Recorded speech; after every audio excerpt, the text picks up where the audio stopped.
ഹരേ ശ്രീ ഗണപതേ അവിഘ്നമസ്തു. ഭക്തി കൈക്കൊണ്ടു ഭഗവൽ പദാംബുജം ചിത്തത്തിൽ നന്നായി ഉറപ്പിച്ചിളകാതെ നന്നായി സമാധിയുറച്ചിരിക്കും നേരം ചെന്നൊരു പുത്രനെയും കണ്ടതില്ലല്ലോ. അന്തികേ ചെന്ന കൗസല്യയോടന്നേരം സന്തോഷമോട് സുമിത്ര ചൊല്ലിയിടിനാൾ, രാമനുപഗതനായതു കണ്ടീലേ ഭൂമി ബാലപ്രിയെ നോക്കിയിടുതെന്നപ്പോൾ. വന്ദിച്ചു നിൽക്കുന്ന രാമകുമാരനെ മന്ദേതരം മുറുകെ പുണർന്നീടിനാൾ. പിന്നെ മടിയിലിരുത്തി നെറുകയിൽ നന്നായി മുകർന്നു കുതൂഹലാൽ ഇന്ദീവരദള ശ്യാമകളേബരം മന്ദമന്ദം തലോടി പറഞ്ഞിടിനാൾ, എന്തൻ മകനെ മുഖാംബുജം വാടുവാൻ ബന്ധമുണ്ടായതു ഭാരം വിശക്കയോ, വന്നിരുന്നീടു ഭുജിപ്പതിന്നാശു നീ എന്നു മാതാവ് പറഞ്ഞോരനന്തരം.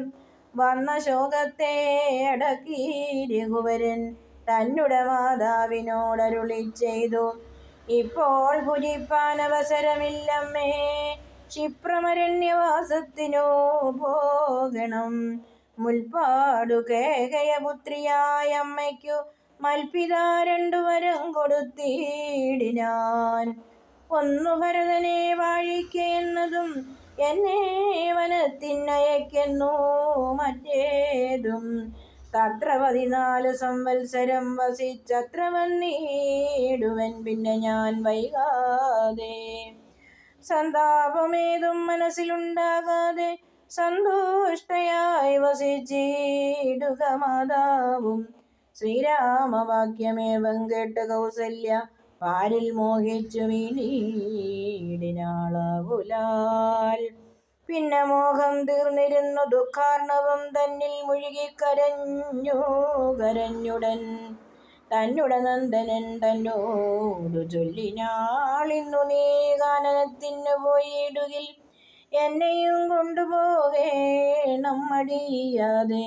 നിന്നെ പിരിഞ്ഞാൽ ക്ഷണാർത്ഥം പൊറുക്കാമോ, ദണ്ഡകാരണ്യത്തിനാശു നീ പോകിൽ ഞാൻ ദണ്ഡധരാലയത്തിനു പോയിടുവാൻ. പൈതലെ വേറിട്ടു പോയ പശുവിനു ഉള്ള ആദി പറഞ്ഞറിയിച്ചിടരുതല്ലോ. നാടുവാഴേണം ഭരതനെന്നാകിൽ നീ കാടുവാഴേണമെന്നുണ്ടോ വിധി.